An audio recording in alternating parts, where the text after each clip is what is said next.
रिया चौधरी आपको breaking news से update करती चलूं। एसएसपी ओहदे पे तरक्की पाने वाले पुलिस अफसरान को रैंक लगाने की तकरीब सेंट्रल पुलिस ऑफिस में मुनक्कद।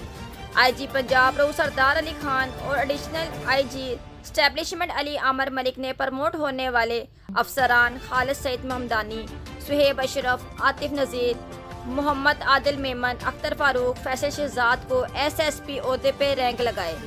आईजी पंजाब ने प्रमोशन मिलने पर तमाम अफसरान को मुबारकबाद देते हुए पहले से ज़्यादा मेहनत पेशा वराना फ़राइज़ अदा करने की हदायत।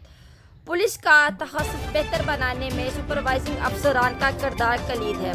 तमाम अफसरान जदीद पुलिसिंग और शार बनाएं और शहरियों की जान और माल की हिफाजत में कोई कसर ना रखें। रऊफ सरदार अली खान। मज़ीद तफसीलात देखने के लिए देखते रहें सूरज टीवी HD। हमारे चैनल को लाइक करें, शेयर करें, सब्सक्राइब करें और अपनी कीमती राय से हमें आगाह करें।